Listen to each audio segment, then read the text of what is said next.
This week on The Gadget Show. We settle the biggest gadget debate of them all, Mac or PC. Jason and I fight it out with millions of oranges to decide who makes the best computers.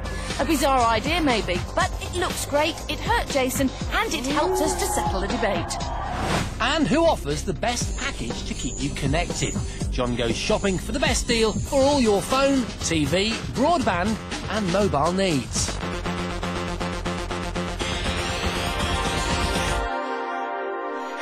And welcome to the Gadget Show. There are a lot of arguments that rage constantly in the gadget world between manufacturers, across tech forums and pretty much anywhere else where geeky gadget fans get together. And essentially, most of the arguments come down to a face-off between two products. Xbox 360 versus PS3. Yeah, Blu-ray versus HD DVD. Plasma versus LCD. And people are still arguing about VHS versus Betamax. Yeah, but they live in Lincolnshire and they're on Inter-CB radio.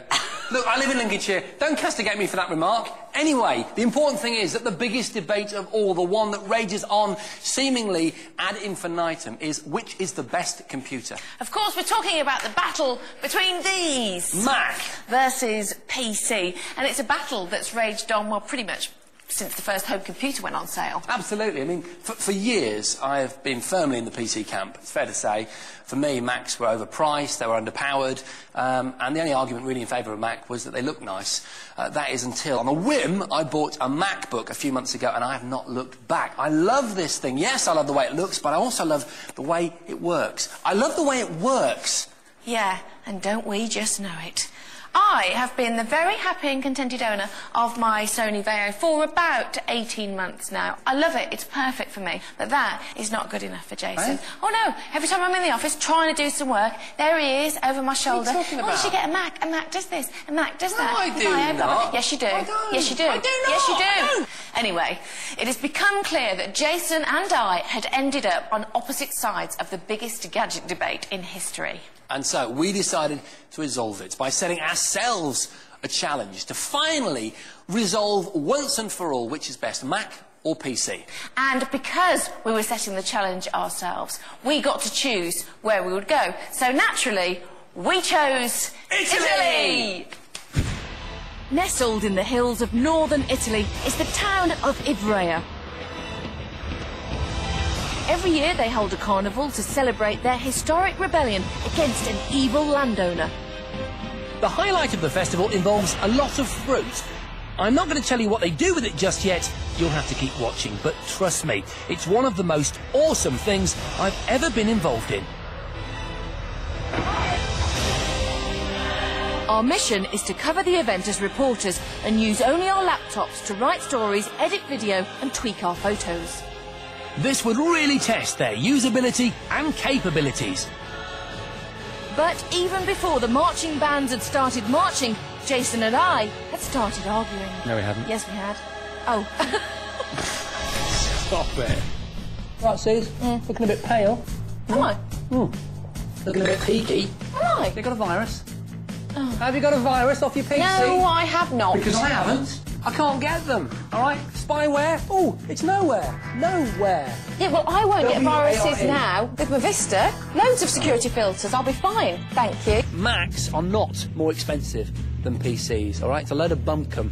That Vaio you're using right there is exactly the same price as my MacBook, £1,100. Yeah, fair enough, but this is hardly an entry-level PC, is it? How much can you get an entry-level MacBook for? OK. There you go, £749. £749? Value for money. Oh, come on, look at this. For your entry-level PC, £320, half that price.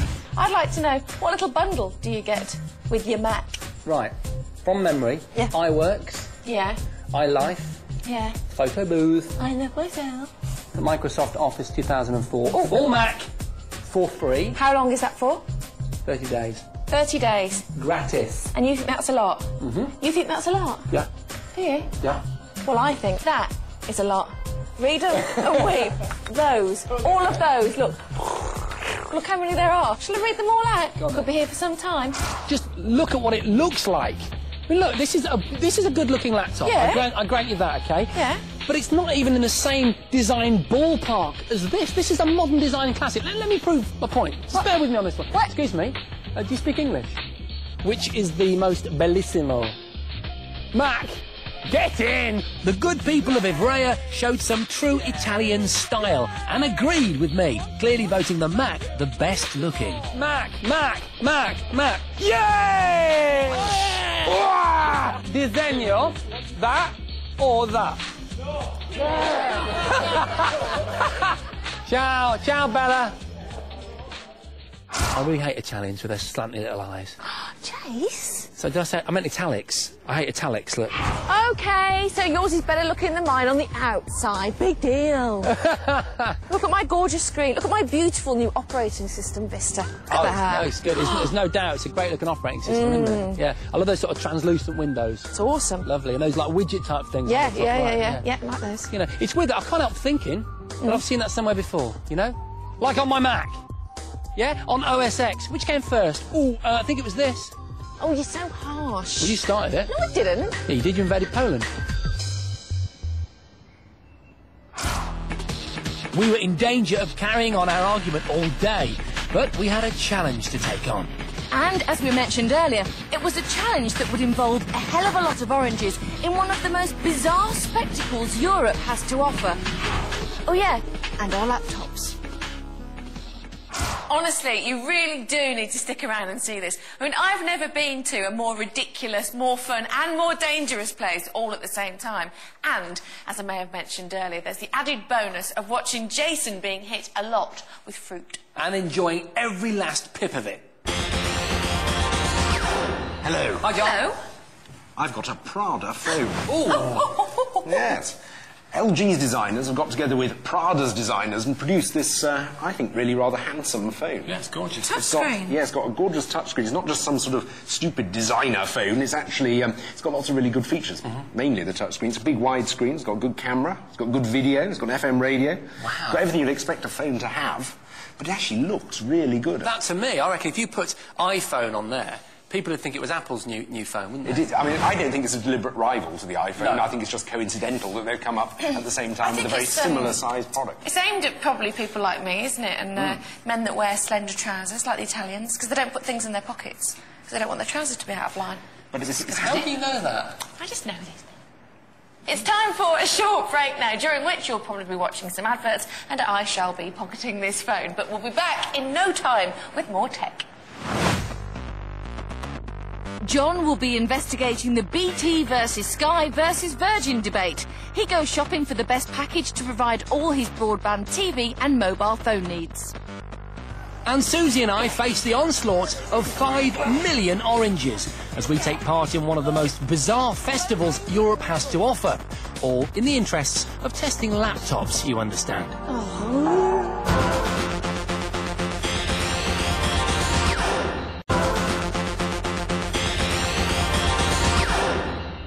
Last time I looked, I got my TV from Sky, my broadband from Virgin, my mobile from Orange, and my home phone from BT. Different companies for different technologies. That's how it's always worked. Now, though, several of those companies are looking to provide you with all those services wrapped up into tidy media packages. But is that a good thing? Does it make life easier? Does it make life cheaper? Or does it just limit your freedom to chop and change when better deals come along? I decided to investigate whether it's worth signing up for an all-in-one package from Sky, BT or Virgin, or whether you're better off sticking with your separate providers. First, Sky, and in theory they should have the TV side of things locked down. They've got 196 channels and a fine selection of HD material. But for all their top-of-the-range services, you'll be paying £68.50 a month and a £359 start-up fee. Plus, here in the small print, to actually get their broadband and phone services, you'll need a BT phone line, which is another £11 a month. Though if you're already a TV subscriber, it's only a tenner a month for unlimited up to 16 megabyte broadband, though they only have half the population covered at the moment. Let's see on their website whether my phone number, my BT line, actually qualifies. No, it doesn't. Never mind. The cheapest package Sky offers is £15, which once you add in your line rental totals a still impressive £26. They don't offer a mobile phone service, but you do get 59 digital channels, free evening and weekend calls, and 2 megabyte broadband with a 2 gigabyte monthly usage cap. 2 gigabytes, that's enough for about 40 downloaded albums. So it's not great if you want to download lots of TV, but if you prefer to do your channel surfing from the sofa, it's a good deal. Virgin are the new kids on the entertainment block. Well, actually, they're not so new. They're a rebrand of NTL and Telewest, companies with an established cable reputation. So it's not as though you're signing up for the unknown. In fact, Virgin have already started improving the service by ironing out some of the bugs in the notoriously clunky set-top boxes. Virgin don't offer as many channels or as much HD content as Sky, and in fact they no longer show the basic Sky channels due to a disagreement with the company, but they've got lots of free on-demand programmes. The phone medium, it's a Talk Weekends package, which is unlimited weekend calls to local and national UK landlines. You do get competitive mobile call rates as well. Right. Not that competitive. Calls to some networks can cost you over 30p a minute. Shall I take a brochure? Yes, yeah, brilliant. No problem. Very good. All right. Cheers, thank you. Well, if you are after absolutely everything, TV, broadband, phone and mobile, it seems Virgin are happy to oblige, and at a fairly reasonable price. I particularly like the bundles, the 2 for £20, 3 for £30, and especially this 4 for £40, which gives you a TV package with lots of channels, unlimited landline calls at weekends, a 2 megabyte unlimited broadband, and a mobile SIM card that gives you 300 texts and 300 minutes a month. And if you don't like the bundle, you can actually customise it as well to buy various upgrades.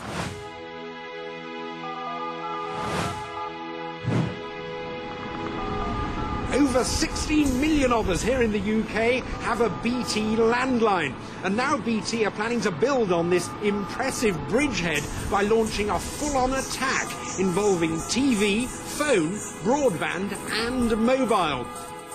I went online to chat to one of BT's broadband specialists. I'm just asking Amir what the best entry-level package is for broadband, phone and TV. So what's the least I can spend to get all those three options? My BT product specialist is typing a message. This is fun. He's come back and he said at the moment we don't have a combined package. However, the basic line rental is just £11 a month. The basic broadband is £9.95 for the first 6 months, although £17.99 thereafter. And for the moment, for the TV, I've got to register my interest at bt.com/vision, and somebody will be in touch with me to confirm prices. That £17.99 doesn't include the home hub that you'll need to get BT Vision. For that, you'll need to pay a higher startup fee or get a more expensive broadband package. Most of the telly on BT Vision is via Freeview. They give you a set-top box with a hard drive for recording as part of the deal. On top of the Freeview channels, they'll send over 1,000 hours of on-demand content via your broadband. And how much is it? From 79p a programme. Oh, what a squeeze. So, with on-demand costs and one-off fees, you'll soon be bumping up the basic subscription of £29 a month. Wow, what a quagmire. It's certainly difficult, but I suppose you'd only have to work it out once unless you wanted to switch. I guess we can make it easier by a third, at least, by saying that while the BT system is probably going to offer some really exciting stuff in the future, it's not available yet. Well, it is available, but we can't actually recommend it yet because they seem very unwilling to supply us with a working example. We can't really recommend it. No, we can't. So that leaves us with Telewest, Virgin, yeah, and Sky. So I'm a big fan of the Virgin box, as you know. I've had the previous iterant, the Telewest box, and you know, my first experience of high definition was through this box. Although their HD content is still more limited than Sky's. Yes. But they are the only people to offer real packages as such, I think, which include everything, all four technologies. Having said that, if you are already a Sky subscriber and you're in the right area... And a lot of people are. Their broadband deals are fantastically good. So you want a phone, you maybe even want a mobile phone, you want broadband, and you want TV content. Which of the three are you going to go for? Well, I think it's too early to recommend BT. Virgin have the best packages, but Sky a great value if you're in the right area for their broadband. Now, because some of my friends live abroad, I make a lot of my calls over the internet using Skype. I'm a huge, huge fan. And recently, we've been having a little bit of fun with some software that I downloaded from the net called the Kish Kish Lie Detector. Now, you can only use it with Skype, but it is a lot of fun. Basically, what it does is it measures the stress levels within your voice, because research shows that when you tell a lie, the frequency of your voice changes. So when you're talking normally and you're telling the truth, it tends to be quite low. But if you're telling a lie, the frequency gets much higher. The Kish Kish interface is slightly reminiscent of a polygraph, and you've got the peaks and the troughs. I'm going to ring Jace, who's only at the other end of the studio, but he's got Skype on his phone, and it only works with Skype. So let's call him. Hello, Zap. Just joking. Hi, Suze, you all right? Yeah, could you just tell me about your breakfast? Yes, I got up in the hotel, had breakfast in bed, actually, which was rather nice. Firstly, the software has to calibrate Jason's voice to determine his normal stress level. And some tea. Now, we know that Kish Kish has got the normal levels of his voice, and so far, according to Kish Kish, he hasn't told any lies. So I'm going to ask him some questions. Jason, is it true that your name is Jason Allen Bradbury?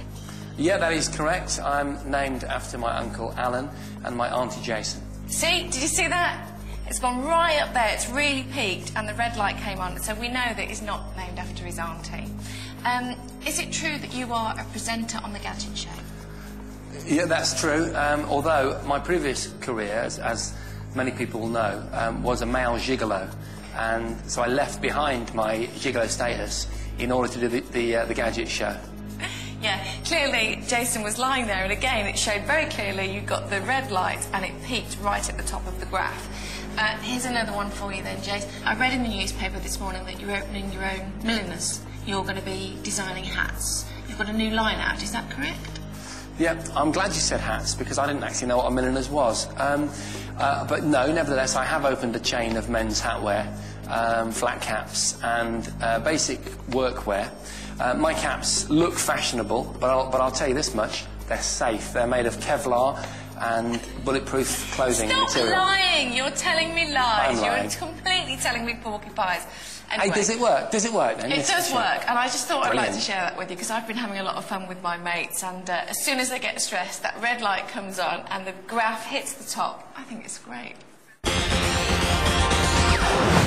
Right, now it's time to continue with this week's challenge. If you'll recall, we were trying to answer the question, which is best, Mac or PC? Jace is firmly in the Mac camp, and I am still sold on PCs. Now, we're focusing on laptops because right now that's, intellectually speaking, where the debate is most hotly contended. And on a practical level, Jason's got a MacBook and I've got a Sony Vaio. There is that. So remember then, we were in a small town called Ivrea in Italy, trying to settle this raging debate. We wanted to devise a challenge for our laptops that would push them to the max. So, for the next 24 hours, we're going to be reporters. We've got to write and file a report, take photographs, edit, video, and then upload the whole lot to the web. All we can use are our laptops and the software that came with them, and a camcorder. Sounds like a tall order, but it's even taller when you consider what we're reporting on. We'll be compiling our reports about the Carnivale de Ivrea. Sounds very pleasant, doesn't it? Except this carnival has a violent side. A fruit-based violent side.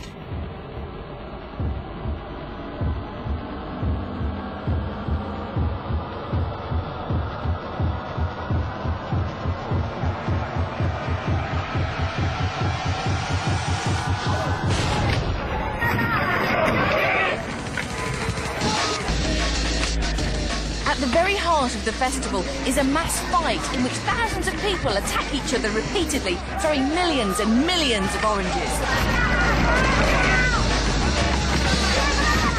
We'll compile our reports after the fight. First, we've got to take our photos and shoot our video in glorious HD. Well, Jason's decided to get in the thick of it. I found myself at a very nice place up here, very safe, and I think behind this netting it's perfect bird's eye view. Get in there, man.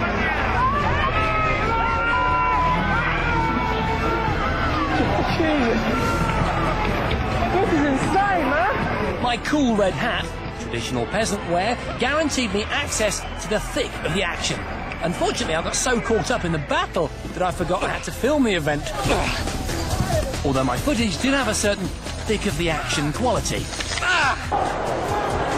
Oh, yes! This is scary, man! Now, you may remember a few weeks ago that I fell off a mountain bike on a challenge and I hurt my knee, so I was playing it safe. But despite my injury and the beautiful overview I was getting, it looked like so much fun in the square that I just had to head down. Right, Suze. Yeah? There's another batch of evil landowners coming this way. OK. Want to go and give a bit of peasant payback, all right? Freedom. Oh, I've got to take some stills. I want to get some squashed oranges. I've got to be quick, though. I needed at least 3 pictures for the report, so I got in and I got out sharpish.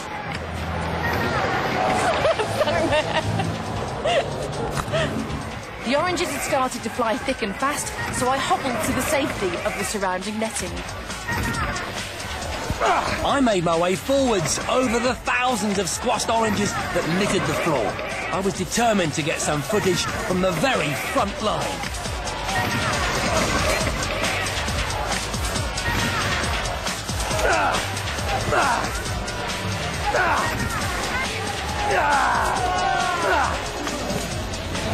Over 5 million oranges are thrown at this festival, so the chances are, wherever you are, you'll get hit eventually.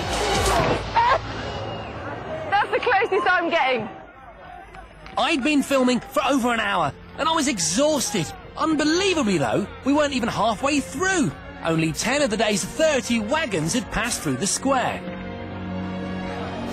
Ow! Jesus, right in the Adam's apple. As the day wore on, I kept getting hit by oranges. If you ask me, it was taking the piss. Finally, after 2 hours of filming and throwing, we got enough photos and footage to compile our reports. It may not look like it, but this wasn't just an excuse to go to Italy. This was a race against time, and we had some serious laptop testing to do.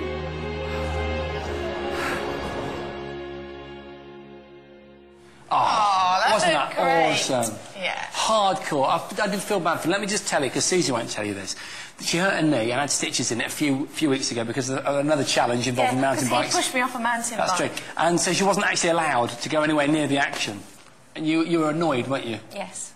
Yeah, but we did enjoy it, nevertheless. No, it was amazing. Absolutely. What a ridiculous carnival to have. It would never happen in England. Fantastic. Far too What was funny dangerous. was I think that everybody's walking around with black eyes, you know, and broken noses and this, that, but all smiling. Oh, it was awesome.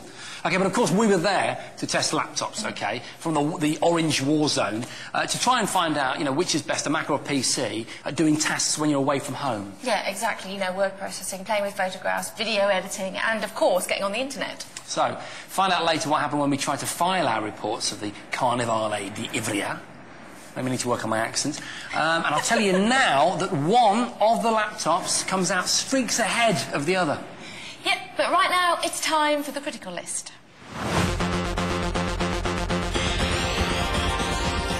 Every week on the critical list, we look at what's best in a certain area of gadgetry. Normally, we do it in the studio. We each bring along a gadget and try and outdo each other. But this week, it's a little bit different. You see, when we were in Italy at the Orange Throwing Festival, we suddenly realised that we were completely surrounded by raw materials that were ripe for testing one particular type of gadget. So, this week's critical list is all about juicers. Right, what we've got here are 3 of the daddies of the domestic juice world. In fact, they're so good that they are used in bars and cafes. Let's start. Are you ready? Hello? Yeah, sorry With about this one on the end here. Haha, you just ruined your pyramid. This is the Remeda. Stainless steel casing, right, OK? Nice. It's based on the old tradition, you know, where you put your orange in and pull it down. Yeah. Same kind of thing, but inside here, you've got a centrifugal force and it goes at 1400 RPM. Right, are you ready? Switch it on. So you just pop it in there, pull down the top. Nice, nice arc. Nice juice arc.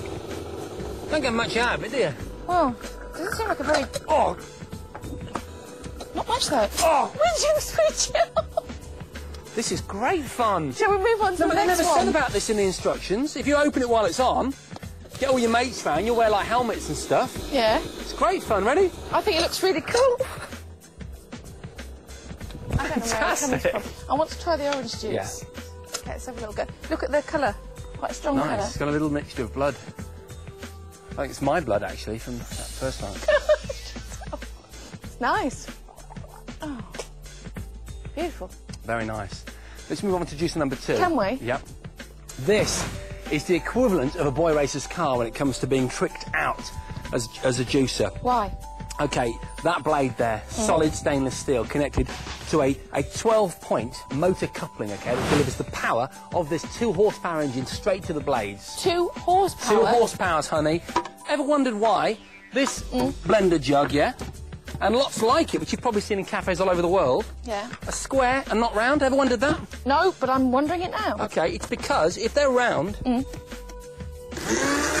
right, if they're round, when you do this, all they do is spin round. You don't chop them. If it's square, they get caught in the corners and they get completely mushed. Why is my orange juice brown? Let's have a look. It's not brown, it's just lighter because you've got all the pith. But do you know, if you leave the pith, that's got more vitamins and nutrients than any other part of the orange. I'll taste it. How does it taste? Good, but really different, though, to this one. I'm not sure I like that, you know. OK, are you ready for the daddy of them all? I am, yeah. OK, right, this is the Champion 2000. OK. All right? Have a look at this. Yeah. This blade here, right, takes out all the pulp and it comes out the side. So you can make large quantities without stopping to clean it all the time. It's got like little teeth on Little it. teeth, and it's because it's a masticator. I beg your pardon? It means that it chews it, and you're left with more nutrients, supposedly. Fantastic. Within, yeah. Should we try it? Yeah, let's have a go. Pop some in. So the pulp should come out here, and then the juice comes out the bottom. Be interested to see how much pulp comes out this side. Yeah, it's not as frothy as the, It's only, as the little one. It's half a horsepower. Look at that. A bit more? No, switch it off. Let's have a look. Right, let's try some. That looks more like carrot juice. Look at the colour difference. But these oranges, locally sourced here in northern Italy, are a lot redder than we're used to. They're like in England. blood oranges. Right, I think that is the best tasting juice that we've got out of the 3. And if you just change the juicing plate underneath here for this one, blank one, you can make ice cream, fruit puree, all that sort of stuff. It's really good. So I like it because you can do lots of different things, and I just think it tastes great. Now, because John wasn't with us in Italy, we're going to ask him to do a blind test on the different orange juices. So should we start with this one? OK, yeah. Right. OK, here's your first one, John. You ready? Yeah. There You've you got go. to smell everything, haven't you, when you're tasting it? Yeah. He thinks he's doing a wine I know test. it does, doesn't it? Ooh, yeah. It tastes quite bitter. Lots of bits. Nice. Lots of bits. Nice OK. bits. I think pretty. OK. Next one up, John. Number 2. Slightly more aromatic. Have you got any yet? No. OK. Last one. So number 3. That's more like it, isn't it? Oh, velvety. Oh, lovely. And tasty as well. Fascinating watching them work, isn't it? I'll probably take your blindfold Yeah, off let's now, do that. John. I'll take that from you. Ooh. That's lovely. That's from the Champion 2000, which Jason and I both like the best in Italy as well. And Which then would you say was your second choice? Whatever one I had first. that was from the Remeda, which is the sort of old-fashioned pull-down squash orange It's got lots juice. of bits in it. That was our second choice as well. Absolutely, and then this one you... The one that was you, too look, thick. you can't watch. Look. How can you do that? That's remarkable. Confidently pour it over. Oh, yes. Time for another short break now, but after that... It's the climax of our Mac versus PC challenge. Which of us can compile our report fastest and get it uploaded to the web?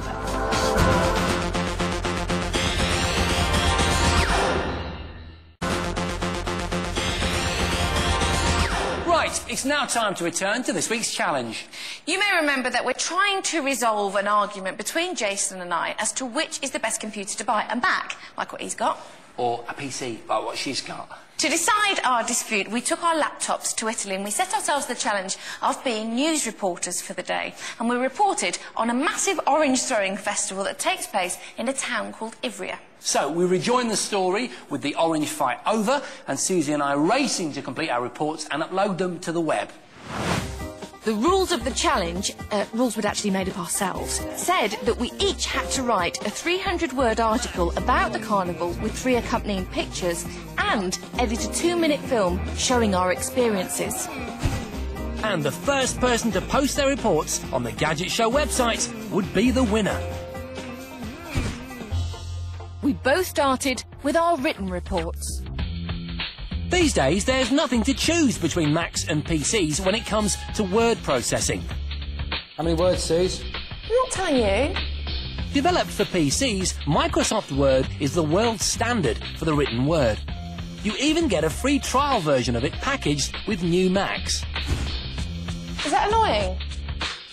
Once your free trial is over, then it's time to buy, and that can be pricey, nearly £200. What are you doing? Don't worry though, you don't need to pay that. You can download an open source program like OpenOffice for PC or NeoOffice for Mac. They include virtually identical word processors to Word, and brilliantly, they're completely free. Well, get on, yeah? You do realise that this never stops, you know? Would you do this to Shakespeare? The challenge is all... Would you say, oh, No. excuse me, William, excuse me, and he'd just go, oh my God, I'm trying to write a play. And why stopping him? How am I supposed to focus on my iambic pentameter when I've got you narrowing on?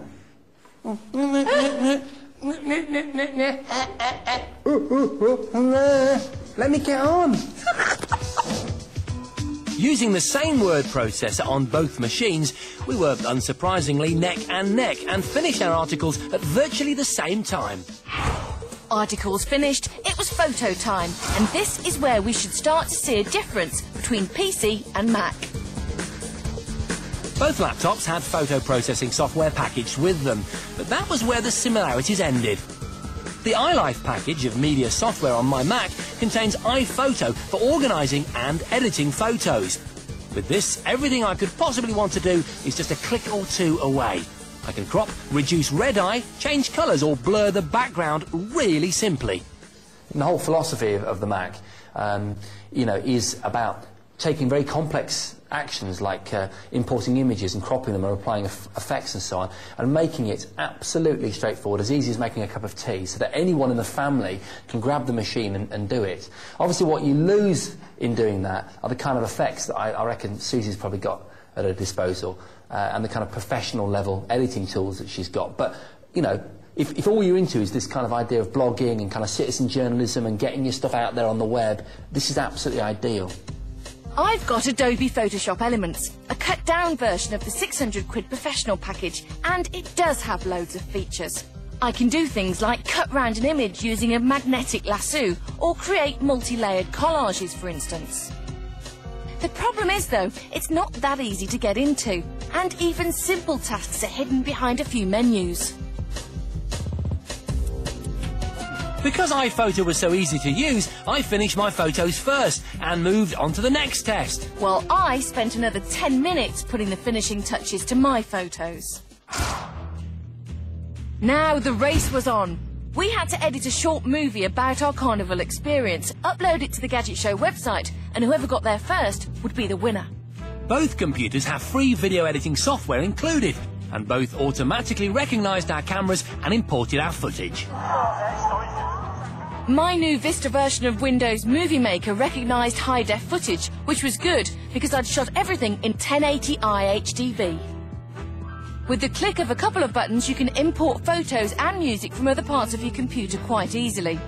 The only problem with the new Movie Maker is that it's not actually that easy to edit with. I'd drop some footage in, try and move it around, and everything would freeze, which is incredibly frustrating and a complete waste of time. Editing with iMovie, my Mac editing package, is fantastic. It's so simple to use. Like Movie Maker, you drag and drop clips into the timeline, and it's even easier to get photos and music into your project as they're all stored in other parts of the iLife program. How it beats Movie Maker hands down for me is it just works. Everything most people would want it to do, it does. This footage shows you what it must have been like during the medieval revolt. Using the built-in microphone, I can even record a voiceover with the touch of a button. It's this Mac ethos of everything working and working together that means I cut my 2-minute film really, really quickly. And Susie... I will admit to having a mild panic now because I'm at the stage where I can't find my footage. It just seems to be very convoluted the way you're supposed to edit this piece.